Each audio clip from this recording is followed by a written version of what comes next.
Shalom anak-anak yang dikasih Tuhan. Salam anak muda penuh inspirasi dan berkarya.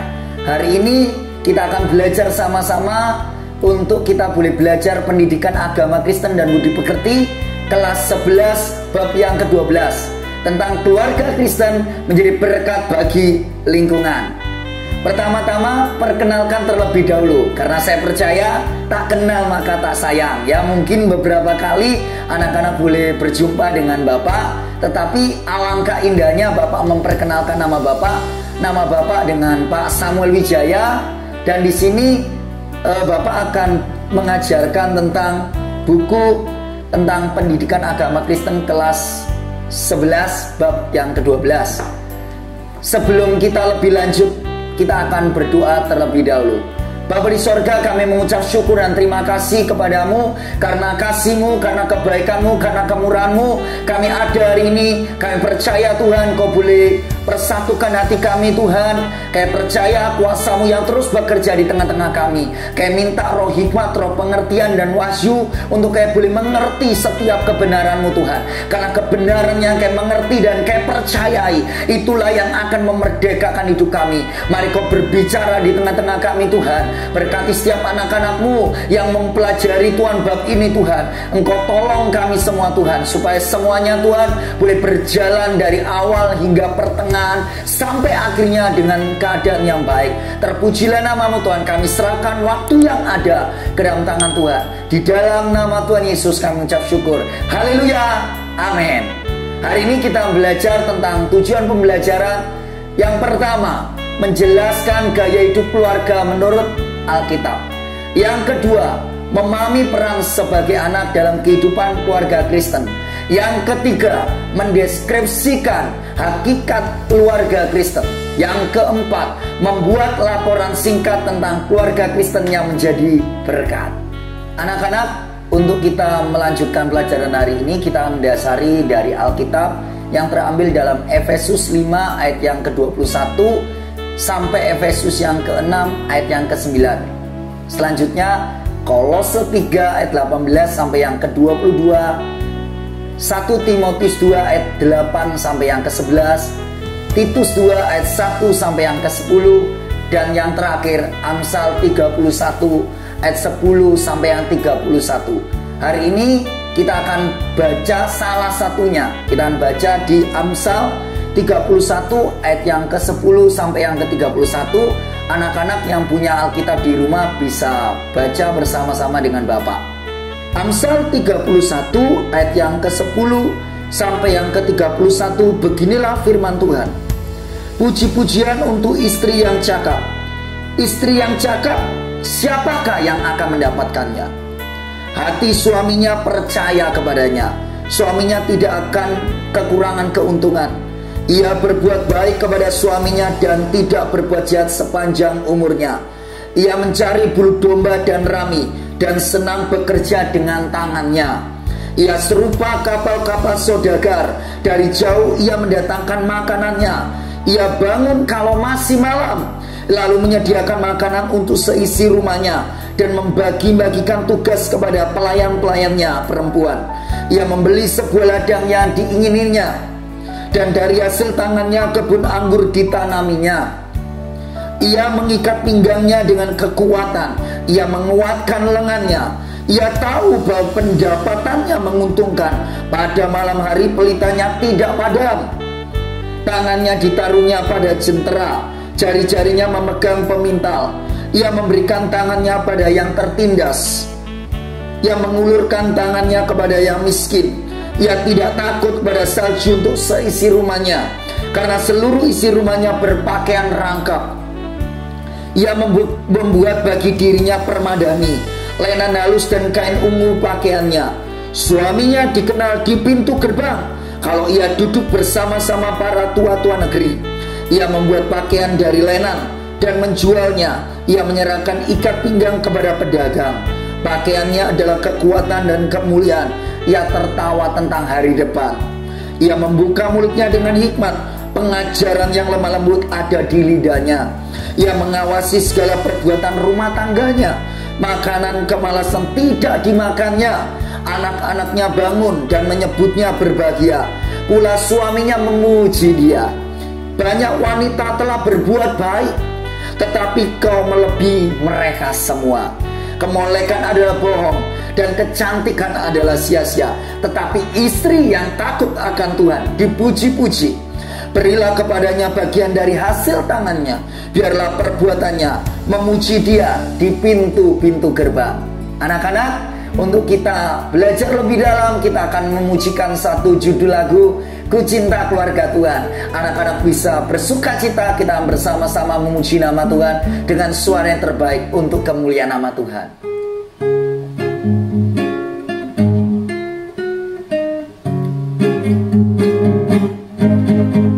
Ku cinta keluarga Tuhan, terjalin mesra sekali, semua saling mengasihi. Betapa senang ku menjadi keluarganya Tuhan. Ku cinta, ku cinta keluarga Tuhan, jalin mesra sekali, semua saling mengasihi. Betapa senang ku menjadi keluarganya Tuhan. Semua saling mengasihi. Betapa senang ku menjadi keluarganya Tuhan. Seperti Bapak, anak-anak, semua saling mengasihi. Betapa senang ku menjadi keluarganya Tuhan.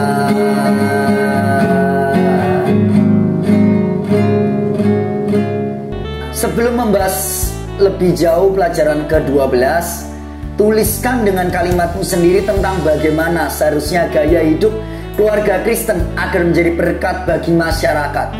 Sebutkan juga ayat-ayat Alkitab yang menyebutkan tentang hal tersebut. Anak-anak bisa kerjakan di rumah. Di sini Bapak juga berikan beberapa ayat Alkitab ya. Yang pertama di Matius 6 ayat yang ke-13 sampai yang ke-16. Ini bicara tentang bagaimana kehidupan orang percaya boleh jadi garam dan terang dunia ya. Yang selanjutnya yang kedua, Efesus 6 ayat yang kedua. Ini bicara tentang bagaimana seorang anak boleh menghormati orang tua, ayah dan ibu, papa dan mama, bapak dan ibu ya. Yang selanjutnya yang ketiga, itu diambil dalam Kolose yang ketiga ayat yang ke-22. Ini bicara tentang seorang hamba yang mentaati tuannya di dalam dunia ya, sebagai seorang pekerja untuk mentaati bos ya. Di sini kita boleh belajar untuk kita boleh jadi berkat.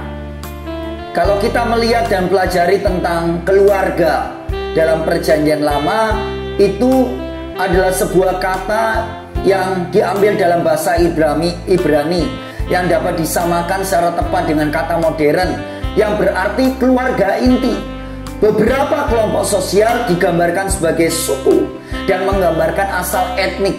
Kata umumnya bet up yang berarti rumah ayah. Dapat berarti keluarga inti yang tinggal di rumah yang sama. Itu diambil dalam Kejadian 50 ayat yang ke-7 sampai yang ke-8. Kelompok sanak yang lebih besar atau luas, termasuk 2 atau lebih daripada generasi, itu diambil dalam Kejadian 7 ayat yang pertama, Kejadian 14 ayat yang ke-14. Dan juga sanak dengan berarti lebih luas, itu diambil dalam Kejadian 24 ayat yang ke-38. Kata lain menunjuk kepada kelompok sanak yang besar dan kadang-kadang diterjemahkan sebagai kaum. Itu diambil dalam Bilangan 27 ayat yang ke-8 sampai yang ke-11. Pada kenyataannya, keluarga-keluarga yang digambarkan dalam Perjanjian Lama adalah rumah tangga yang terdiri atas semua orang, baik ayah, ibu, anak, kerabat lain, dan pelayan-pelayan, orang-orang yang lain yang tinggal di rumah. Anak-anak bisa bandingkan dengan Keluaran 20 ayat yang ke-10 atau Ulangan 5 ayat yang ke-14. Sebelum masa Daud, hidup keluarga difokuskan pada keperluan umum, yaitu pekerjaan, makanan, perlindungan. Rumah tangga adalah tempat di mana pendidikan, sosialisasi, dan pendidikan agama terjadi. Kegiatan yang kedua, mendalami Alkitab. Kita akan baca di dalam Amsal 31 ayat 10 sampai 31. Karena berhubung tadi sudah Bapak bacakan, maka kita langsung jawab pertanyaan yang pertama. Bagaimana pendapat anak-anak tentang figur seorang ibu? Yang pertama, bagi kita, ibu adalah seorang penolong bagi suami dan anak. Yang kedua, ibu adalah seorang yang cakap dan terampil dalam bekerja, di mana menyediakan segala keperluan dari seorang suami dan anak. Ya, yang ketiga, ibu juga sebagai seorang teman berbagi cerita dengan anak. Karena kalau kita baca tadi dalam firman Tuhan di Amsal yang ke-31 ayat yang ke-26, anak-anak bisa perhatikan, ia membuka mulutnya dengan hikmat, pengajaran yang lemah lembut ada di lidahnya. Jadi kalau anak-anak misalnya ada masalah dengan teman, ada masalah dengan si doi, ya, di situ anak-anak bisa cerita kepada orang tua. Jangan anggap orang tua kita mungkin kampungan atau mungkin kolot. Tapi percayalah, ada kuasa Tuhan yang Tuhan taruh dalam diri seorang ibu. Karena apa? Ada hikmat di dalam mulutnya. Jadi anak-anak jangan pernah sungkan untuk cerita kepada orang tuamu, khususnya ibu, ya. Yang selanjutnya, yang kedua, deskripsikan secara singkat isi Amsal tersebut. Ayat ini anak-anak berbicara tentang kehidupan tentang seorang wanita, ya, dan atau juga bisa kehidupan tentang seorang istri yang takut akan Tuhan, yang cakap dan cakep, ya. Jadi yang kedua ini kita harus perhatikan baik-baik bahwa banyak setiap orang, khususnya anak-anak muda, yang ditonjolkan, yang difokuskan kepada kata yang cakep, ya, bersolek. Boleh tidak bersolek? Boleh kan, ya. Dan juga mungkin cowok-cowok, ya, bagaimana mungkin rambutnya mungkin seperti bapak, dibuat gel, dibuat pomade. Boleh tidak? Boleh. Kita bertampil yang baik itu boleh, tetapi itu bukan yang utama. Yang terutama takut akan Tuhan, yang kedua cakap, yang ketiga baru cakep, ya. Ketika kita punya takut akan Tuhan, maka percayalah, setiap engkau, hei wanita-wanita, anak-anak yang dikasih Tuhan, maka anak-anak akan banyak cowok-cowok yang akan melirik anak-anak, ya. Yang ketiga, apa yang anak-anak pelajari dari pesan teks tadi? Yang ketiga, mengutamakan kecantikan batinia dibanding kecantikan lahiriah. Ya, kalau kita pelajari dari Amsal 31 ayat yang ke-10 sampai yang ke-31, itu isinya bagaimana seorang wanita yang takut akan Tuhan. Itu bicara tentang kecantikan yang dari dalam, inner beauty, dibanding kecantikan yang dari luar. Tapi kalau kita baca di ayat yang ke-30, ya, kecantikan itu sia-sia, kemolekan itu bohong. Karena apa? Banyak tuh, kalau Bapak pernah baca satu surat kabar dari media sosial juga, maaf kata, di Thailand sana, banyak cewek-cewek cantik ternyata awalnya itu si cowok, anak-anak, ya. Jadi dari situ kita melihat bahwa ternyata semua itu bisa dimanipulasi. Tapi kecantikan batinia itu tidak bisa dimanipulasi, karena itu akan terpancar keluar. Selanjutnya, yang keempat, bagaimana pendapat kamu terhadap remaja Kristen yang tidak menghargai ibunya? Apa biasa? Atau menurut anak-anak itu hal yang normal? Karena teman-temanku, Pak, banyak yang nggak sopan dengan orang tua. Tapi kita belajar bahwa itu suatu yang sangat tidak baik.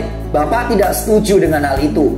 Kalau anak-anak, saya percaya dari setiap kalian juga pasti tidak setuju. Karena apa? Karena seorang ibu adalah seorang pahlawan bagi keluarganya, bagi suaminya, bagi anaknya, bagi setiap anggota keluarga di rumah itu. Saya percaya ibu yang menyediakan makanan di waktu pagi hari, benar nggak? Ibu juga yang selalu jadi teman curhat bagi anak-anak. Jadi beliau adalah seorang pahlawan bagi kita semua. Yang kelima, apa yang dapat kamu teladani dari bacaan tadi? Kita belajar bahwa kita belajar kerja cerdas dan kerja keras adalah kunci keberhasilan. Bagaimana seorang wanita tidak hanya ditujukan pada wanita, tapi juga ditujukan pada para pria. Siapapun yang hari ini mendengar pelajaran hari ini, kalau kita kerja keras, kita kerja cerdas, itu adalah kunci menuju kepada keberhasilan. Kita akan melihat kata keluarga dari perjanjian baru. Keluarga di perjanjian baru tersusun seperti rumah tangga. Ada tekanan pada asal etnik dan jabatan atau peran orang tua. Keluarga Greco-Roman juga rumah tangga yang besar, yaitu rumah tangga termasuk semua orang tinggal di rumah. Tidak ada kata dari bahasa Yunani yang dapat disamakan secara tepat dengan ide modern seperti keluarga inti.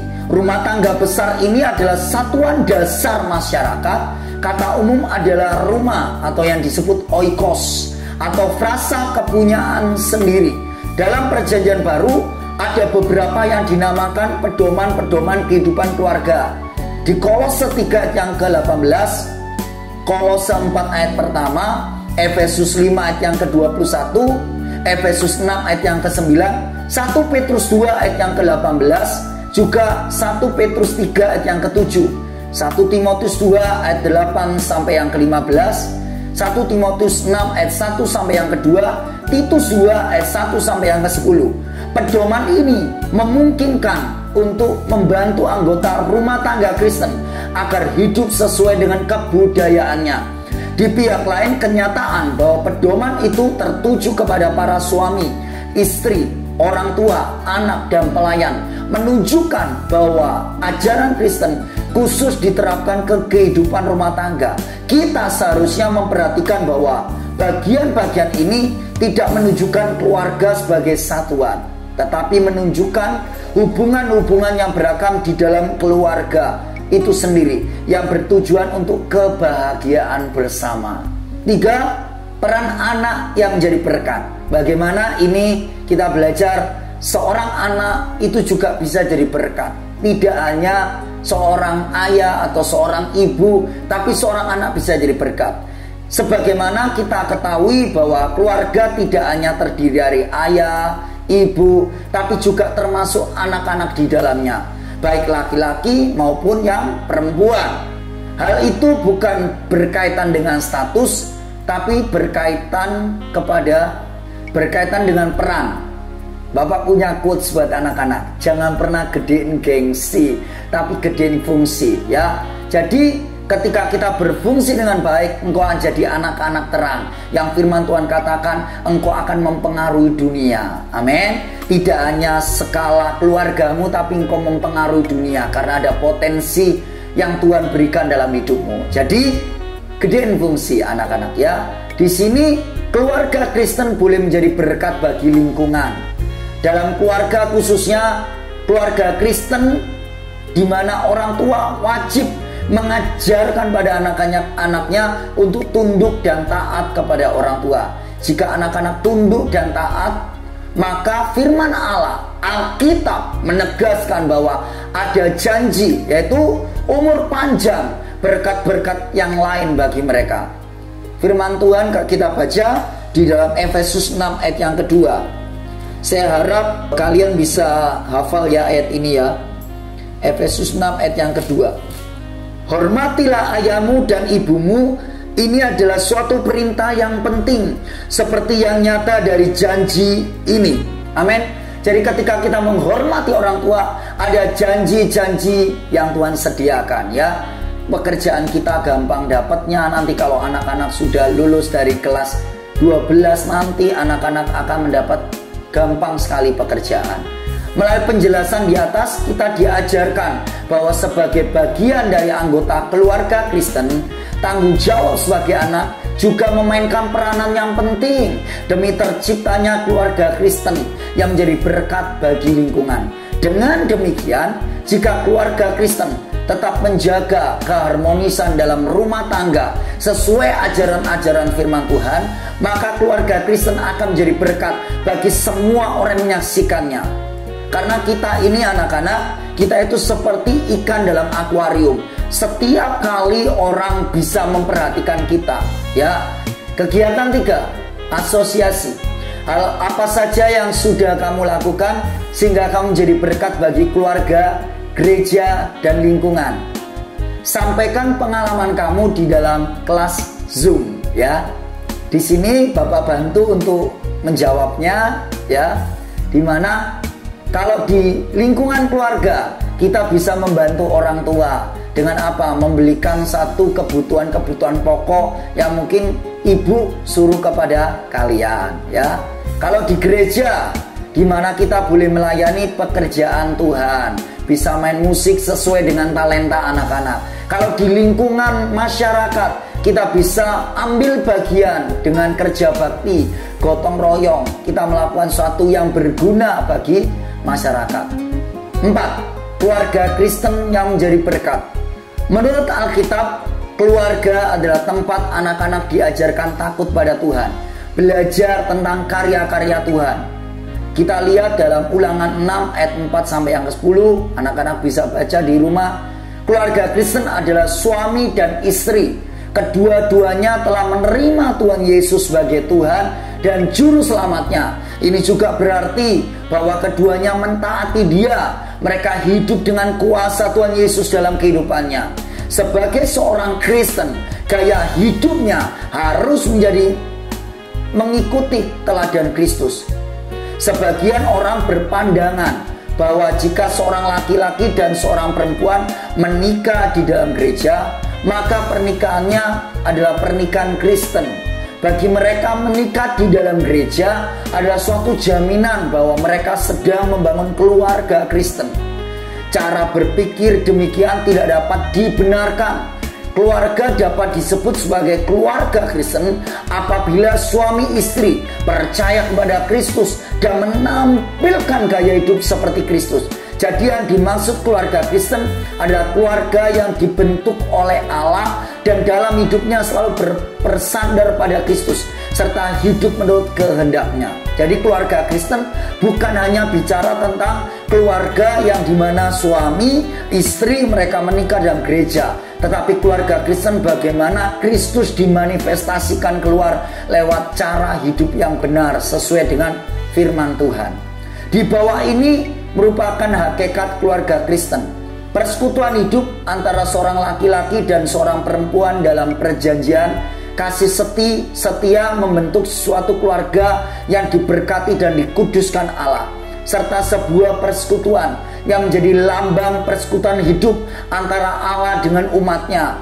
Orang-orang yang hidup dalam pernikahan dipanggil untuk memelihara kekudusan hidup pernikahan yang dikaruniakan Allah kepadanya. Itu diambil dalam 1 Tesalonika 4 ayat yang ke-3 sampai yang ke-8, Ibrani 13 ayat yang ke-4. B. Persekutuan hidup yang bersifat eksklusif. Artinya hanya terdiri dari 2 orang saja, yaitu seorang laki-laki dan seorang perempuan tertentu. Dengan demikian, pernikahan dalam keluarga Kristen berpola monogami. Itu diambil dalam Kejadian 2 ayat yang ke-22, Kejadian 2 ayat yang ke-24 sampai 25. Kalau di perjanjian baru diambil dalam 1 Korintus 7 ayat yang kedua, 1 Timotius 3 ayat yang kedua, 1 Timotius 3 ayat yang ke-12. Oleh karena itu, menolak praktek poligami maupun poliandri. C. Persekutuan hidup yang bersifat total artinya menyangkut seluruh segi kehidupan suami istri, baik yang jasmani maupun yang rohani. Keduanya menjadi satu daging. Kejadian 2 ayat yang ke-24. Kesatuan ini adalah suatu proses yang berlangsung seumur hidup. Aspek inilah yang membedakan secara hakiki hubungan antara suami dan istri dengan orang lain. Keluarga Kristen mempunyai peran yang sangat penting, karena hubungan di rumah tangga juga menggambarkan hubungan dalam keluarga jemaat. Dalam rumah tangga itulah beberapa segi dari kehidupan Allah harus diperlihatkan. Membesarkan anak-anak ada tugas bagi rumah tangga. Mengajarkan anak-anak akan iman Kristen ada tugas orang tua sebelum anak-anak mendapat pengajaran dari gereja. Jadi dimulai pelajaran agama Kristen, pendidikan agama Kristen. Sekali lagi, yang pertama diterapkan di keluarga anak-anak, ya. Baru setelah itu di gereja. Jadi tanggung jawab untuk mengajarkan tentang nilai-nilai kekristenan tidak hanya dari gereja, tapi yang pertama adalah dari keluarga. Kita hidup di tengah masyarakat sebagai keluarga Kristen, diberi mandat oleh Tuhan agar menjadi berkat di tengah-tengah masyarakat. Jadi kita dipanggil untuk menjadi berkat, bukan jadi batu sandungan. Di mana kita boleh menjadi berkat dimulai oleh masing-masing anggota, di mana keluarga menjadi berkat bagi jemaat di gereja, serta menjadi berkat di lingkungan rumah tangga, lingkungan RT, RW, dan masyarakat luas. Contoh sederhana yang bisa dilakukan oleh keluarga Kristen dalam rangka menjadi berkat seperti ikut gotong royong, ya seperti tadi yang Bapak jawab, di mana dalam membersihkan lingkungan tempat tinggal dan aktif dalam kegiatan masyarakat lainnya. Bagaimana Alkitab mengajarkan agar keluarga Kristen bisa menjadi berkat di tengah masyarakat. Bukan seperti kata dalam tempurung anak-anak, tapi ini waktunya orang Kristen boleh tampil untuk memancarkan Kristus. Ya anak-anak yang suka tidur-tiduran, yang hari ini suka rebahan, ayo bertobat ya, bertobat. Supaya kita sama-sama ayo keluar ya. Dimulai dengan hal yang sederhana, memberikan senyuman, menyapa orang. Kita boleh ambil bagian dalam apapun yang di lingkungan kita. Berikut beberapa hal yang diajarkan firman Tuhan tentang keluarga. Yang pertama, keluarga itu harus hidup dengan penuh hikmat. Agar menjadi berkat di tengah masyarakat, maka orang Kristen harus hidup dengan bijaksana. Dalam Titus 2 ayat yang pertama sampai yang ke-6 ada keterangan tentang bagaimana hidup orang Kristen yang berhikmat atau bijaksana di tengah-tengah masyarakat. Kaum laki-laki dianjurkan untuk hidup sederhana, terhormat, bijaksana, sehat dalam iman, kasih, dan ketekunan. Kaum perempuan dianjurkan untuk hidup sebagai orang-orang yang beribadah, tidak memfitnah, tidak menjadi hamba anggur, cakap mengajarkan hal-hal yang baik, hidup bijaksana, suci, rajin mengatur rumah tangganya, serta baik hati. Sedangkan kaum muda dianjurkan untuk menguasai diri dalam segala hal. Laki-laki dan perempuan dalam keluarga mempunyai kedudukan yang sama dan sederajat.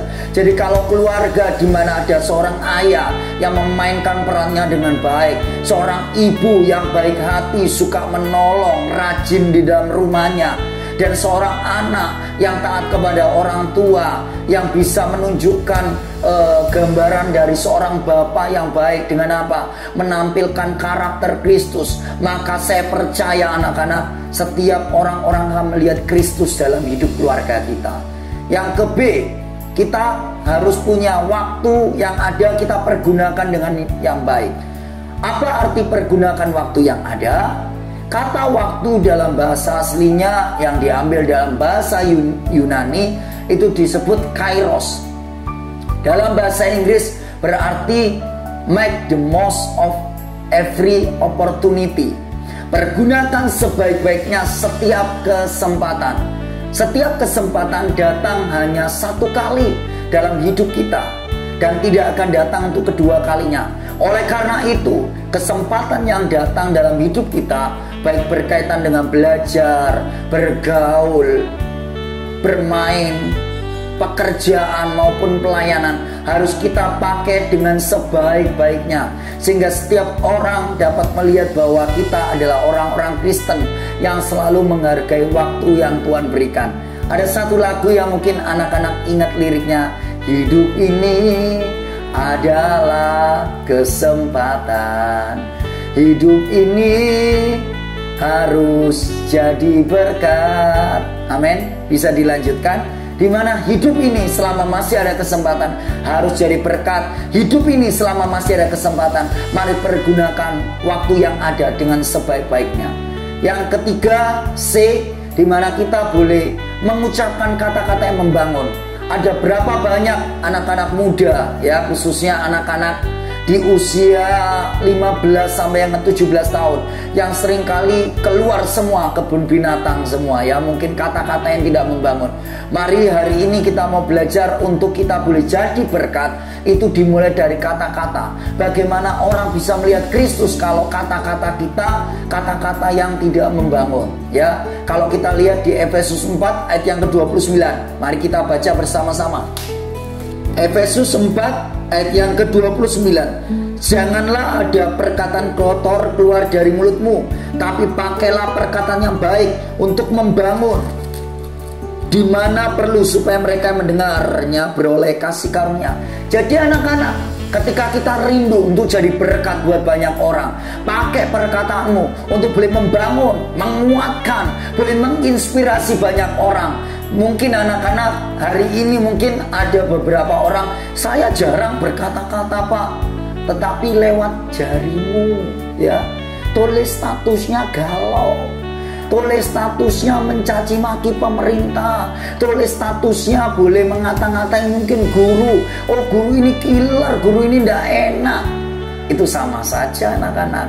Jadi pakai jari dan mulut kita untuk sesuatu yang baik, ya, supaya media sosial dipenuhi dengan inspirasi, dipenuhi dengan satu quotes, kata-kata yang membangun, memberkati banyak orang, sehingga yang mendengarnya beroleh kasih karunia. Karena kata-kata kita mempunyai kekuatan yang luar biasa, yang bisa mempunyai efek besar dalam hidup orang lain, baik bersifat negatif maupun yang positif. Dengan kata-kata kita bisa saling membangun, menguatkan, dan memberi semangat pada orang lain. Sebaiknya dengan kata-kata pula kita bisa menimbulkan kepahitan, kepedihan, dan meruntuhkan semangat hidup orang lain. Karena itu, pakailah kata-kata kita untuk memberkati orang lain. Anak-anak, Bapak ini puji Tuhan, bersyukur pada Tuhan diberikan kemampuan untuk boleh punya kemampuan untuk menulis. Seringkali ketika Bapak menulis satu quotes yang menginspirasi, yang sumbernya sekali lagi dari Alkitab, bukan sumbernya dari yang lain, ya. Dimana Bapak punya satu renungan yang tiap hari Bapak bagikan di media sosial lewat quotes hikmat kehidupan raja, bisa dilihat di Instagram. Dimana suatu kali ada seorang anak muda yang dia itu mengalami satu kegalauan. Dan benar, dia ini mau bunuh diri anak-anak. Tapi begitu dia baca quotes Bapak, tiba-tiba dia tidak jadi bunuh diri. Dan dia boleh akhirnya memperoleh hidup yang lebih baik lagi. Sekalipun dia bukan anak Tuhan loh, tapi dia boleh dibangkitkan, dimotivasi, dikuatkan. Jadi anak-anak, Bapak sarankan, mari belajar gunakan kata-kata kita. Karena firman Tuhan berkata kata-kata kita bisa membuat orang hidup atau bisa membuat orang mati. Mati potensinya dengan mungkin kita berkata, masa anak seperti kamu punya potensi yang besar, masa anak seperti kamu bisa menjadi orang hebat. Itu kata-kata yang melemahkan. Dan kita sebagai anak-anak Tuhan, mari mulailah berkata yang baik, membangun, menguatkan. Karena kita juga sebagai pengikut Kristus sudah seharusnya kita memberkati kehidupan orang lain lewat perkataan, perbuatan yang secara sederhana kita dapat menyentuh banyak orang, menyentuh hati banyak orang, membawa mereka dalam pengenalan akan Tuhan. Melalui perkataan kita dapat membuat kehidupan satu hari seseorang dengan hal yang baik, yang indah. Berapa banyak anak-anak yang setiap kali ketemu dengan si A ini, wah anaknya ini aduh jenos setengah mati. Tapi biarlah orang boleh memberikan pendapat yang lain. Ketika kita boleh mendengar hari ini, si A ini anaknya rajin, suka menolong, suka membantu, wah luar biasa. Siapapun yang mendapatkan dia pasti menjadi orang yang paling beruntung. Itu artinya apa? Orang dalam satu hari boleh mengalami satu perubahan dalam hari-harinya. Marilah kita hidup dengan bijaksana, mempergunakan setiap kesempatan dengan baik, mengucapkan kata-kata yang membangun, menebarkan berkat bagi orang-orang di sekitar kita. Kegiatan yang keempat, peran keluarga dalam masyarakat. Amatilah keluargamu, apakah keluargamu sudah menjadi berkat bagi lingkungan sekitar? Misalnya, membantu tetangga atau orang lain sedang terkena musibah. Tuliskan hasil pengamatanmu di buku tugas dan kumpulkan. Anak-anak, Bapak harap kalian bisa kerjakan ini, dimana kalau anak-anak bisa lakukan contoh di masa pandemi COVID-19, di mana anak-anak bisa mungkin melihat keluarga yang tidak punya masker, mungkin anggota keluarganya atau temenmu lah ya, kamu kasih masker satu maskermu. Mungkin anak-anak juga bisa berikan satu nasi bungkus anak-anak, supaya apa? Bisa meringankan beban orang lain di masa pandemi. Karena saya percaya anak-anak bahwa setiap orang terdampak COVID, tapi dengan langkah yang sederhana, dengan tindakan yang nyata, kita sebenarnya sedang menjadi berkat, garam dan terang dunia. Yang kedua, bagaimana kamu menggunakan setiap kesempatan yang ada? Gunakan kesempatan itu sebagai peluang untuk maju. Contohnya ketika anak-anak diberikan kesempatan untuk boleh belajar hari ini, gunakan kesempatan itu untuk anak-anak boleh menjadi sebuah tangga untuk mencapai kepada keberhasilan, yaitu cita-cita yang anak-anak inginkan. Setiap kesempatan jangan jadikan sebagai suatu masalah, tapi setiap kesempatan itu adalah peluang emas untuk menuju kepada keberhasilan. Yang ketiga, sudahkah kamu mengucapkan kata-kata yang memberkati atau memberikan pujian pada orang-orang di sekitar kamu hari ini? Sudah anak-anak? Anak-anak sudah lakukan? Jika ya, berikan apa contohnya? Ceritakan di depan teman-teman kelas Zoom ya. Contohnya, bisa memberikan salam pada setiap orang yang anak-anak temui.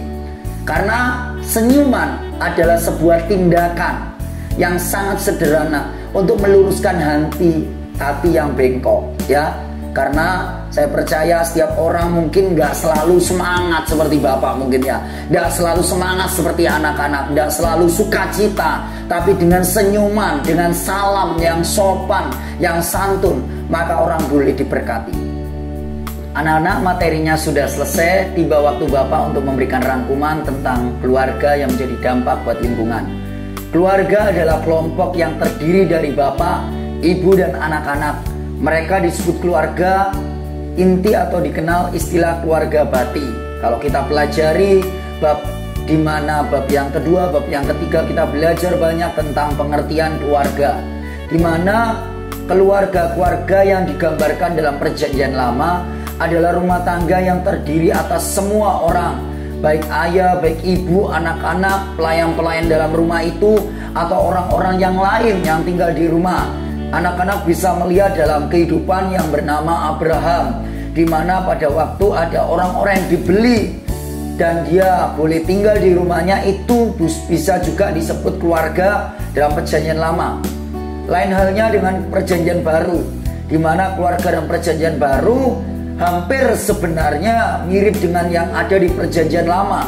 Tapi Perjanjian Baru di mana keluarga adalah terdiri dari suami istri yang mereka kedua-duanya telah menerima Tuhan Yesus sebagai Tuhan dan Juru Selamat secara pribadinya. Ini juga berarti bahwa keduanya mentaati Dia. Mereka hidup dengan kuasa Tuhan Yesus dalam kehidupannya. Sebagai keluarga Kristen, kita diberi mandat oleh Tuhan agar menjadi berkat di tengah-tengah masyarakat, menjadi berkat dimulai dari masing-masing anggota keluarga, kemudian menjadi berkat bagi jemaat di gereja, serta menjadi berkat bagi lingkungan RT, RW, dan masyarakat luas. Kali ini anak-anak, untuk kita boleh memahami bahwa kita dipanggil untuk jadi berkat, dipanggil untuk jadi dampak yang luar biasa. Maka di sini ada ayat hafalan di Galatia 3 ayat yang 8b. Firman Tuhan berkata seperti ini: olehmu segala bangsa akan diberkati. Mari sama-sama kita mau hafalkan: olehmu segala bangsa akan diberkati. Sekali lagi, olehmu segala bangsa akan diberkati. Kiranya ayat hafalan yang sudah kita hafalkan ini boleh terpatri, tertanam kuat dalam hati kita. Dan setiap anak-anak, tidak ada satu pun dari setiap kita yang jadi batu sandungan, tapi kita dipanggil untuk jadi berkat. Dan oleh semua orang, mereka mendapat berkat melalui hidup kita. Mari kita berdoa. Bapak, kami mengucap syukur dan terima kasih kami boleh menyelesaikan kelas pada hari ini. Kami percaya pertolonganmu itu ajaib, pertolonganmu itu luar biasa. Kami mengucap syukur kami boleh melihat Tuhan bahwa kami sebagai keluarga yang percaya kepada Engkau, kami dipanggil, kami diberikan mandat untuk jadi berkat, untuk jadi pengaruh yang besar di tengah-tengah gereja, di tengah-tengah keluarga, di tengah-tengah masyarakat. Tidak ada satu pun dari setiap kami Tuhan yang tidak berguna atau useless, tapi kami dipakai untuk kami boleh berguna bagi kerajaan Allah. Terima kasih Tuhan Yesus. Berkati setiap anak-anak-Mu yang sudah mengikuti pelajaran sampai sejauh ini. Biarlah Tuhan roh hikmat, roh pengertian, roh pewahyuan turun buat setiap mereka Tuhan. Turun buat setiap kami semua. Kami percaya firman-Mu yang menguatkan kami, meteraikan firman-Mu dalam hati kami. Engkau Tuhan yang menjadikan kami boleh menjadi pelaku firman-Mu. Terpujilah nama-Mu. Kami kembalikan pujian, hormat, kemuliaan hanya bagi nama Yesus Kristus Tuhan. Haleluya, amin. Sampai jumpa anak-anak untuk bab selanjutnya, pelajaran selanjutnya. Tuhan Yesus memberkati. Amin.